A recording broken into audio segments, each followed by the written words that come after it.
नमस्कार विद्यार्थी मित्रांनो, मी प्राध्यापिका सोलंडे मॅडम, श्री वाग्देव विद्यालय व कनिष्ठ महाविद्यालय वॉटर स्टेशन इयत्ता 12वी अर्थशास्त्र या विषयाचा ऑनलाईन क्लास घेत आहे।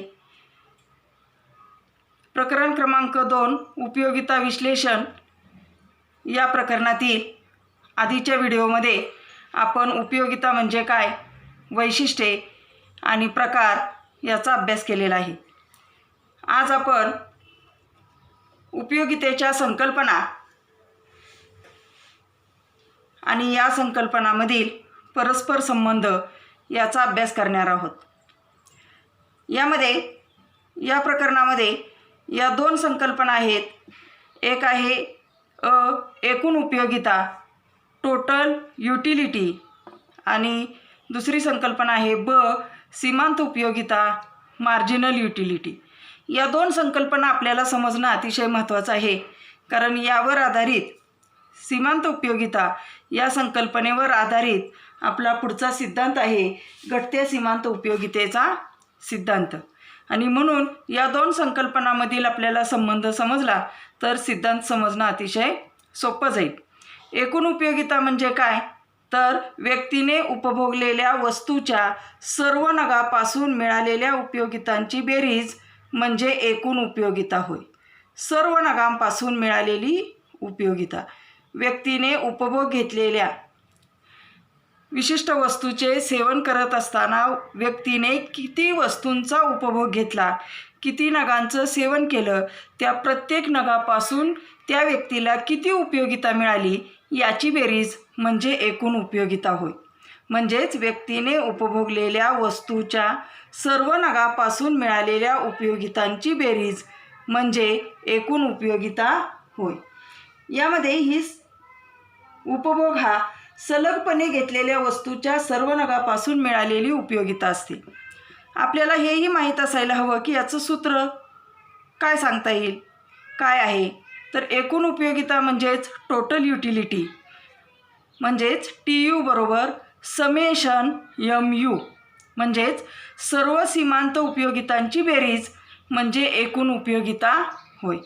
हेच आपल्याला आणखी या पद्धतीनेही सांगता येतं की TU बरोबर MU1 plus MU2 plus MU3 या पद्धतीनेही एकूण उपयोगिताचं सूत्र सांगता येतं।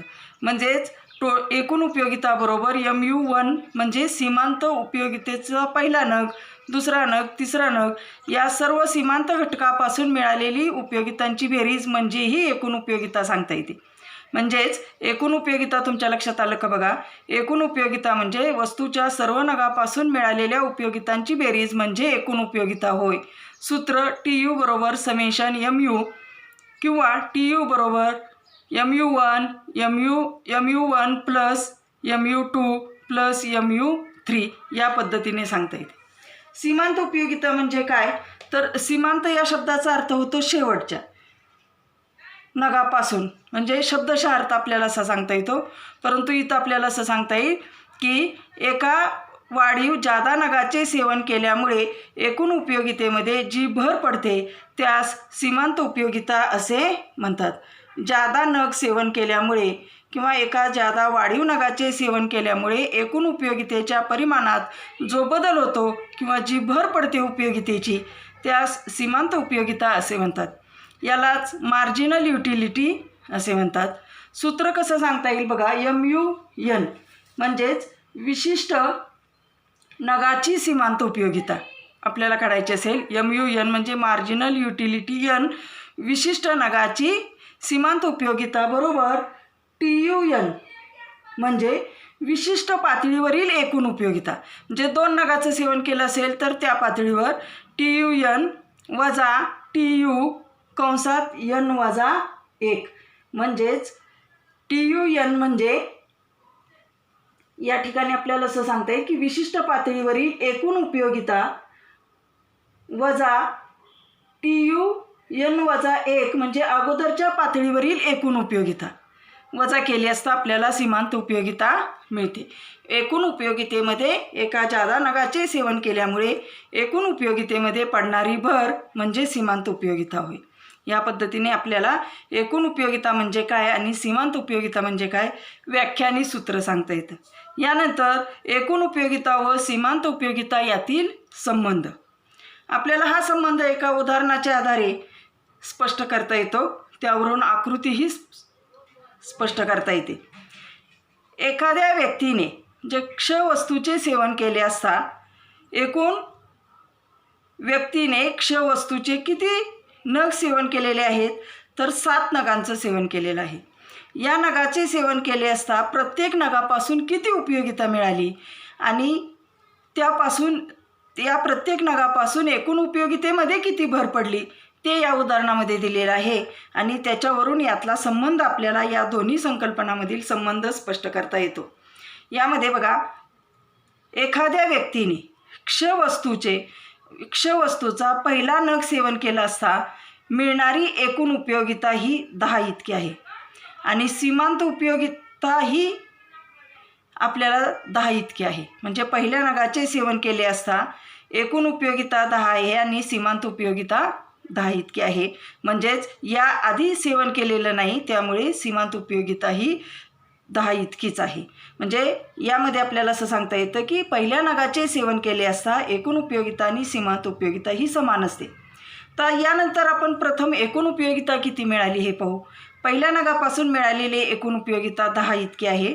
दुसऱ्या नगापासून मिळालेली एकूण उपयोगिता 18 इतकी आहे. तिसऱ्या नगापासून मिळालेली एकूण उपयोगिता 24 इतकी आहे. चौथ्या नगापासून मिळालेली एकूण उपयोगिता 28 इतकी आहे. पाचव्या नगापासून मिळालेली एकूण उपयोगिता 30 इतकी आहे. 6व्या नगापासून मिळालेली एकूण उपयोगिता 30 इतकी आहे आणि 7व्या नगापासून मिळालेली एकूण उपयोगिता 28 इतकी आहे. तर यामध्ये तुमच्या लक्षात येत असेल की पहिल्या नगापासून 10, दुसऱ्यापासून 18, तिसऱ्यापासून 24, म्हणजे इथं एकूण उपयोगिता काय झालेली वाढलेली आहे. परंतु हा वाढीचा दर पहिल्यापासून 10 मिळाली तर दुसऱ्यापासून 20 झालेली नाही, ती 18 झालेली.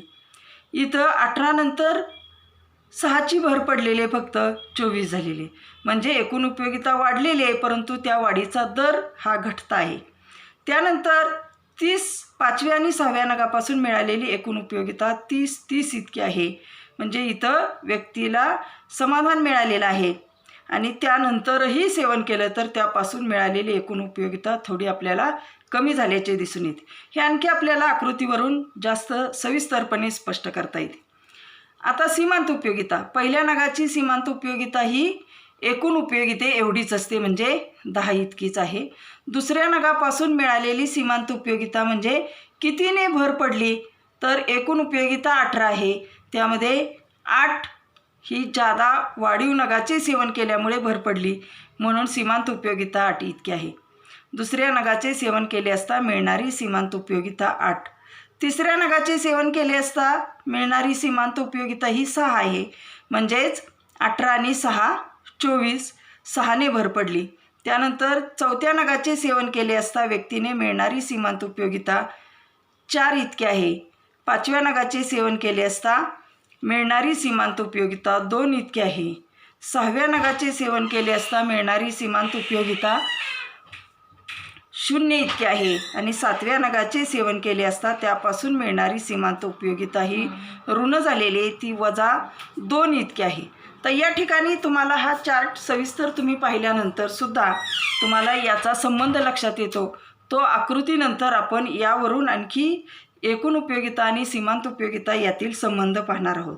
इथं मी आकृती तुम्हाला दर्शवलेली बघा, पुस्तकामध्येही आहे. तुम्ही पुस्तकं खरेदी केली असतील त्याचा आधार घेऊ शकता. आडवा अक्ष म्हणजेच अक्षावर वस्तूचे नग घेतलेले.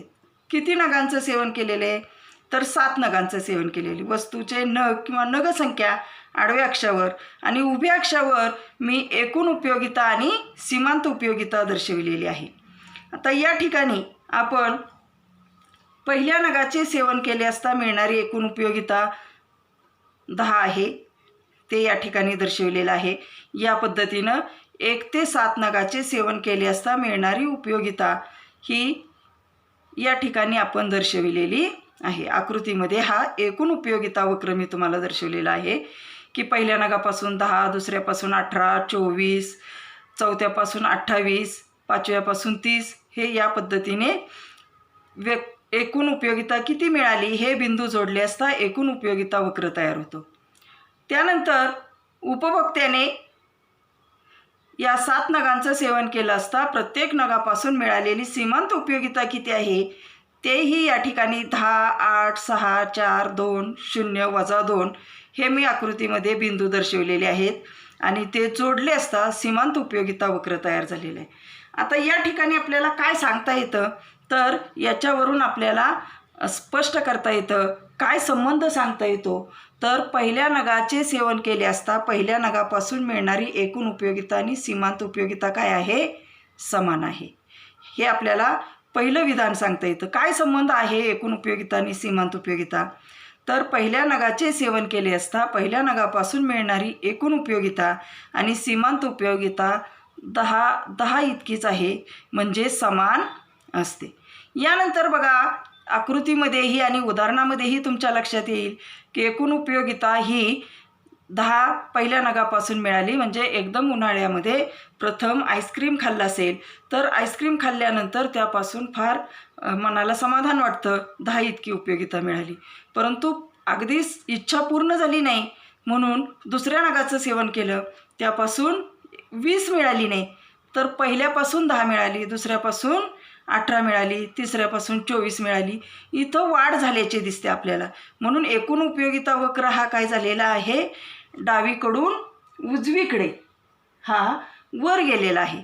हा दिसतोय बघा तुम्हाला, डावीकडून उजवीकडे वर गेलेला आहे, वाढलेले आहे. परंतु ती वाढीचा दर कसा आहे, घटता आहे, दुपटीने वाढलेली नाही. ज्या प्रमाणात पहिल्या नगापासून मिळाली तितकीच दुसऱ्या नगापासून मिळाली नाही, दुसऱ्यापासून मिळाली त्याच्या दुप्पट तिसऱ्यापासून मिळाली नाही. तर एकूण उपयोगिता ही वाढणारी असते परंतु ती घटत्या दराने वाढते. आणि तिसरं विधान आपल्याला सांगता येईल बघा की सीमांत उपयोगिता ही 10, 8, 6, 4, 2, 0, -2 हे बिंदू जोडलेले आहेत, म्हणजे सीमांत उपयोगिता वक्र ही नेहमी घटणारी असते. पहिलं विधान आपल्याला संबंधामध्ये काय सांगता येईल बघा, एकूण उपयोगिता आणि सीमांत उपयोगिता याचा संबंध आपल्याला एक 5 ते 6 विधानाद्वारे स्पष्ट करता येतो. पहिलं काय आहे तर एकूण उपयोगिता आणि सीमांत उपयोगिता ही काय असते, एकूण उपयोगिता आणि सीमांत उपयोगिता समान असते. पहिल्या नगापासून मिळणारी एकूण उपयोगिता आणि सीमांत उपयोगिता ही समान असते. दुसरा संबंध आपल्याला सांगता येईल की एकूण उपयोगिता ही नेहमी वाढणारी असते परंतु एकूण उपयोगिता ही कोणत्या दराने वाढते तर घटत्या दराने वाढते, घटत्या दराने वाढते. आणि सीमांत उपयोगिता ही नेहमी घटणारी असते, सीमांत उपयोगिता ही नेहमी घटणारी असते. 2 विधानं झाली. तिसरं विधान आपल्याला असं सांगता येईल की एकूण उपयोगिता जेव्हा सर्वात जास्त असते, म्हणजेच 6व्या नगापासून मिळालेली एकूण उपयोगिता ही 30 इतकी आहे, ती सर्वात जास्त आहे. हा समाधानाचा कमाल बिंदू असं म्हटलं जातं. म्हणजे या ठिकाणी उपभोक्त्याला 6व्या नगाचं सेवन केलं असता त्यापासून मिळालेली एकूण उपयोगिता 30 इतकी आहे, ती सर्वात जास्त आहे. म्हणजेच ज्या वेळेला एकूण उपयोगिता सर्वात जास्त असते त्यावेळेला इथं बघा सीमांत उपयोगिता हा 0 असते, म्हणजे आडव्या अक्षावर हा बिंदू दर्शवलेला आहे. सीमांत उपयोगिता 0 असते. तिसरं विधान आपल्याला सांगता येतं की जेव्हा एकूण उपयोगिता सर्वात जास्त असते तेव्हा एकूण उपयोगिता सर्वात जास्त असते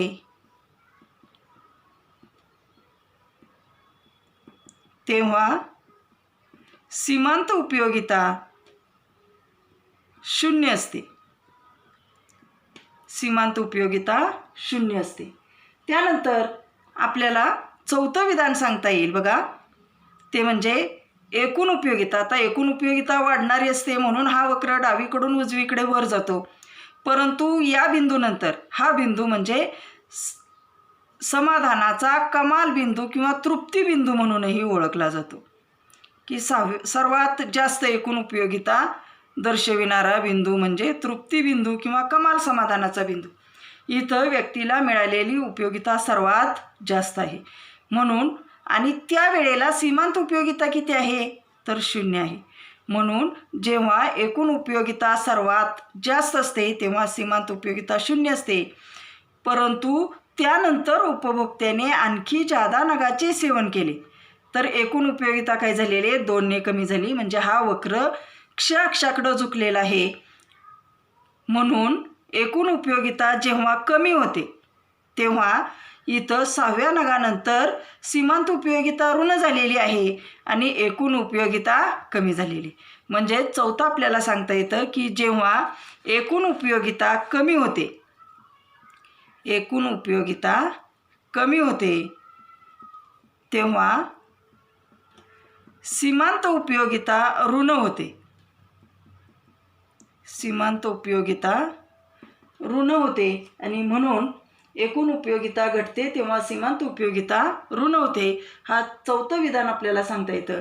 त्यानंतर 5वं विधान आहे की सर्वाधिक समाधानाचा बिंदू गाठल्यानंतर उपभोक्ता, म्हणजे इथं व्यक्तीचा उपभोग हा व्यक्तीला सर्वात जास्त समाधान मिळतं. कमाल समाधानाचा बिंदू त्याने गाठल्यानंतर उपभोग घेण्याचे तो थांबवतो.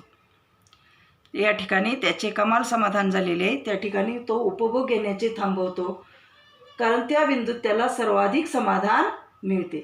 एकूण उपयोगितेत काहीही भर पडत नाही. म्हणजे 5व्यापासून मिळालेली एकूण उपयोगिता 30 आहे, 6व्यापासून मिळालेली ही एकूण उपयोगिता 30 आहे आणि यानंतर घटलेले, म्हणून इथं हा कमाल समाधानाचा बिंदू, यानंतर तो उपभोग घेण्याचे बंद करतो. 5वं विधान आपल्याला असं सांगता येईल की कमाल समाधानाचा बिंदू प्राप्त झाल्यानंतर किंवा कमाल समाधान मिळाल्यानंतर उपभोक्ता उपभोग घेण्याचे बंद करतो. आणि 6वं विधान असं सांगता येईल की या बिंदूनंतर सुद्धा जर उपभोक्त्याने उपभोग घेतला तर त्याचे रूपांतर, त्याच्या समाधानाचे रूपांतर असमाधानामध्ये होते. हे आपल्याला 6वं विधान सांगता येतं की असमाधान प्राप्त होते आणि इथं उपभोग घेण्याचे बंद करतो. कमाल समाधानाच्या प्राप्तीनंतर उपभोग घेण्याचे बंद करतो. आणि 6वं, त्यानंतरही उपभोग घेतला तर उपभोक्त्याला असमाधान होते. आणि म्हणून या पद्धतीनं एकूण उपयोगिता आणि सीमांत उपयोगिता यातील संबंध आपल्याला स्पष्ट करता येतो. हीच विधानं आपल्याला सूत्राच्या सहाय्यानेही सांगता येतील की एकूण उपयोगिता बरोबर सीमांत उपयोगिता, म्हणजे पहिल्या नगापासून मिळालेली एकूण उपयोगिता आणि सीमांत उपयोगिता काय आहे, समान आहे. एकूण उपयोगिता ही घटत्या दराने वाढते, सीमांत उपयोगिता ही नेहमी घटणारी असते. हा वक्र आपल्याला दिसलेला आहे. यावरून आपल्याला सही स्पष्ट करता येतं बघा. आडव्या अक्षावर वस्तूचे नग, उभ्या अक्षावर एकूण उपयोगिता व सीमांत उपयोगिता दर्शविलेली आहे. एकूण उपयोगिता वक्र हा डावीकडून उजवीकडे वर जाणार असतो आणि सीमांत उपयोगिता वक्र हा डावीकडून उजवीकडे खाली जाणार असतो. आता खाली जाणारा म्हणजे ऋण झालेला आहे, शून्य झालेला आहे, म्हणजे ऋणात्मक आणि शून्यात्मक स्थिती दर्शवितो. तर एकूण उपयोगिता वक्र हा वाढणारा आहे आणि तो समाधानाची पातळी दर्शविणारा असतो.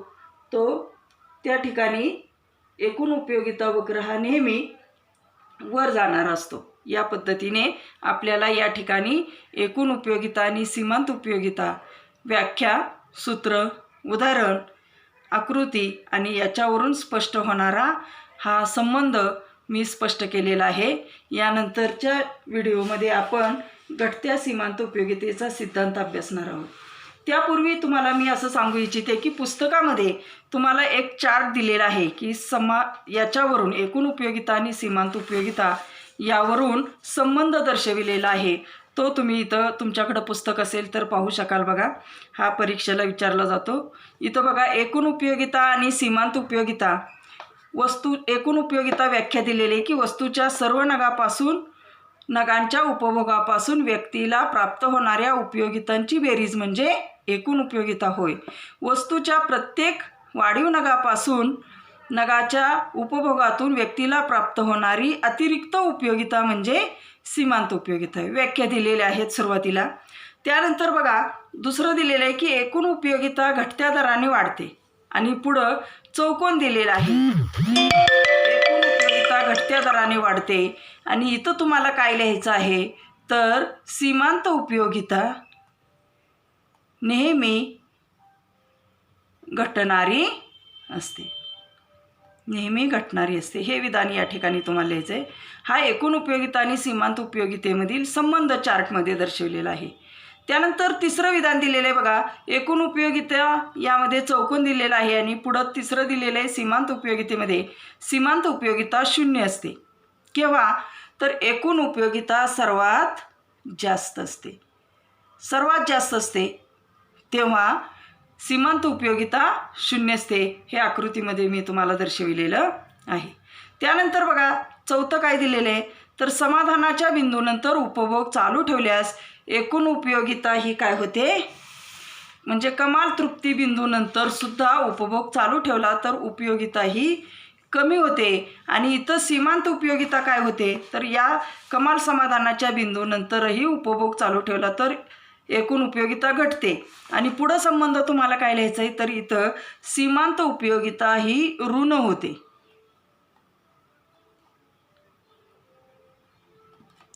त्यानंतर 5 बघा. एकूण उपयोगिता वस्तूच्या वापराबाबत उपयोग मूल्य निर्धारित करते.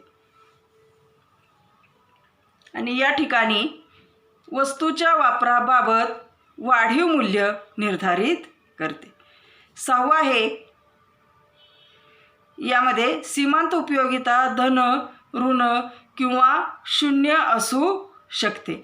तर एकूण उपयोगिता ही धन असते म्हणजे नेहमी धन दर्शविलेली आहे.